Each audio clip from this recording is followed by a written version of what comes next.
الباطل فيدمغه فإذا هو زاهق وَلَكُمُ الْوَيْلُ مِمَّا تَصِفُونَ.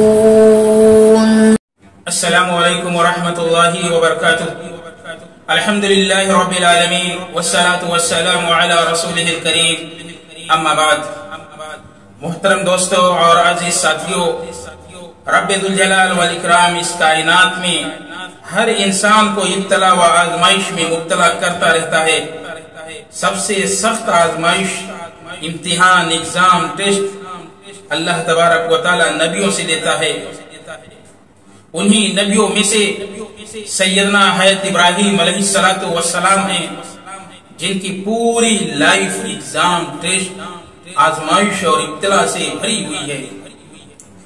حضرت ابراہیم علیہ السلام ملک عراق شہر بابل میں پیدا ہوئے. اللہ تبارک و تعالی نے انہیں خلیل اللہ کا ٹائٹل اور لقب عطا کیا. اللہ تبارک و تعالی نے انہیں بچپن سے ہی رشد اور قلب سلیم عطا کیا. بچپن سے ہی حضرت ابراہیم علیہ السلام بتوں کی عبادت سے بیزار تھے، اس سے نفرت کرتے تھے، اس کے قریب نہیں گئے. جب جوان ہوئے، بالغ ہوئے، تو اپنے قوم کو اور اپنے والد محترم کو سمجھائے کہ ان بتوں کی عبادت نہ کرو، یہ شرک ہے، صرف اور صرف ایک اللہ کی عبادت کرو. اللہ تبارک و تعالی نے ان کے اس قول کو قرآن مجید میں ریکارڈ کیا ہے، کوٹ کیا ہے. اللہ تبارک و تعالی بیان فرماتا ہے کہ ابراہیم علیہ السلام نے اپنے قوم کے لوگوں سے کہے، ما هذه التماثيل التي انتم لها عاكفون. اے میرے قوم کے لوگوں، یہ اسٹیچو کیا ہیں، یہ مجسمے کیا ہیں جس سے تم لوگ چمٹے ہوئے ہو. ہر طرح ابراہیم علیہ السلام نے اپنے والد محترم کو اور اپنے قوم کے لوگوں کو شرک سے روکنے کی کوشش کی، لیکن وہ باز نہیں رہے. ایک دن قوم کے لوگ میلے کو گئے. حضرت ابراہیم علیہ السلام کو ایک موقع ملا. انہوں نے کلہاڑی کو اٹھائے اور بت خانے پہنچے اور سارے بتوں کو ابراہیم علیہ السلام نے توڑ دیے، سوائے ایک بڑے بت کے. اس کو باقی رکھے اور اس کے گلے میں کلہاڑی کو لٹکا دیے. شام ہوئی، قوم کے لوگ پھل، فروٹس، میوے لے کر کے آئے تاکہ بتوں پر چڑھاوا چڑھائیں گے. جب وہ بت خانے پہنچتے ہیں تو دیکھتے ہیں سارے بت ٹوٹے پڑے ہوئے ہیں سوائے ایک بڑے بت کے. لوگ حیران ششدر رہ گئے کہ یہ کس نے کام کیا ہے. بہت زیادہ غصے میں تھے. قوم کا ایک آدمی نے کہا، میں نے ابراہیم کو یہ کہتے ہوئے سنا ہے کہ وہ ہمارے بتوں کو توڑے گا، ہو سکتا ہے کہ اسی نے یہ کام کیا ہو. لوگوں نے ابراہیم علیہ السلام کو طلب کیے، بلائے. انہوں نے کہا، ابراہیم کیا تو نے یہ کام کیا ہے؟ ابراہیم علیہ السلام نے کہا کہ یہ تمہارے خدا ہیں، یہ تمہارے معبود ہیں. ان ٹوٹے پھوٹے بتوں سے پوچھو. اگر یہ جواب نہیں دے سکتے تو ان کے بڑے بت سے پوچھو جو صحیح سالم ہے. قوم کے لوگ نادم ہوئے، شرمندہ ہوئے، کیونکہ انہیں معلوم ہے یہ بت نہ سن سکتے ہیں نہ بول سکتے ہیں. ابراہیم علیہ السلام کو ایک اچھا موقع ملا اپنے قوم کو سمجھانے کا. حضرت ابراہیم علیہ السلام نے کہا، اے میرے قوم کے لوگوں، جب تمہیں معلوم ہے کہ یہ نہ سن سکتے ہیں نہ یہ بول سکتے ہیں، اگر ان کے سامنے کھانا رکھ دیا جائے تو یہ اپنے کھانے کی حفاظت نہیں کر سکتے. چوہا ان کے سامنے سے انہی کے کھانے کو لے کر کے چلا جائے تو اس کو روک نہیں سکتے ہیں.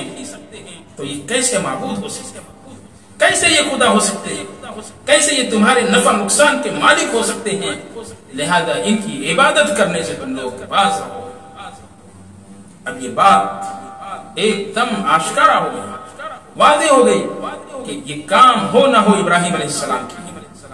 اس لیے یہ فیصلہ ہوا کہ ابراہیم علیہ السلام کو جلتے ہوئے آگ میں اٹھا کر کے پھینک دیا جائے، ڈال دیا جائے، وہ بھی لوگوں کے سامنے، تاکہ مستقبل میں، فیوچر میں کوئی بھی انسان اس طرح کا قدم نہ اٹھا سکے، اس کے اندر اس طرح کی ہمت اور جرأت پیدا نہ ہو سکے.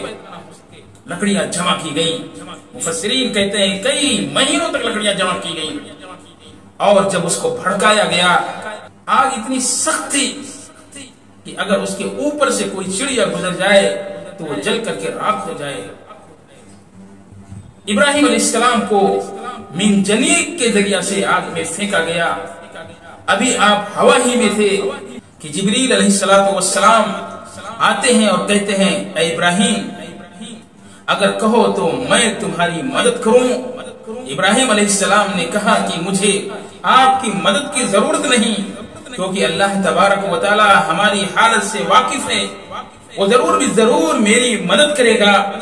اللہ تبارک و تعالی نے آپ کو حکم دیا یا نار کونی بردا وسلاما علی ابراہیم، اے آگ تو ابراہیم علیہ السلام پر ٹھنڈی اور سلامتی والی بن جا، یعنی اتنا ٹھنڈ نہ ہو کہ ابراہیم کو سردی زکام ہو جائے اور اتنا گرم نہ رہا کہ ان کو تکلیف پہنچے یا وہ جل جائیں، ٹھنڈی اور سلامتی والی بن جائیں۔ اور یہی ہوا۔ بعض مفسرین ذکر کرتے ہیں کہ ابراہیم علیہ السلام نے کہا کہ اس دنیا میں سب سے زیادہ آرام مجھے آگ میں ملا، سب سے زیادہ سکون، کسی طرح کا کوئی ٹینشن نہیں، سب سے زیادہ راحت مجھے اسی آگ میں ملی۔ میرے پیارے بھائیوں، اس طرح اللہ تبارک و تعالی اپنے نبیوں کی اور اپنے مومنین بندوں کی حفاظت کرتا ہے۔ بعض لوگ اس واقعے کا انکار کرتے ہیں اور کہتے ہیں کہ یہ عقل میں بات آ ہی نہیں سکتی کہ انسان آگ میں جائے اور آگ اس کو جلا نہ سکے۔ وہ لوگ اس واقعے کا عقل پہ پرکھ کر کے اس واقعے کا انکار کرتے ہیں۔ میرے پیارے بھائیوں، سب سے پہلے تو انہیں یہ سمجھنا چاہیے کہ معجزہ کسے کہتے ہیں۔ معجزہ کہتے ہیں خرق عادت کو، یعنی عادت کے خلاف کوئی کام ہو جس کو عقل، احساس، شعور، فیلنگ ادراک نہ کر سکے، وہ معجزہ ہے۔ تو یہ ابراہیم علیہ السلام کا معجزہ تھا جو اللہ تبارک و تعالیٰ نے عطا کیا کہ ان کو آگ نہ جلا سکی، کیونکہ معجزہ کہتے ہی ہیں جو عقل کے خلاف کوئی کام ہو، احساس کے خلاف کوئی کام ہو، شعور کے خلاف کوئی کام ہو وہ معجزہ ہے، فیلنگ کے خلاف کوئی کام ہو تو وہ معجزہ ہے، اسی کو معجزہ کہتے ہیں۔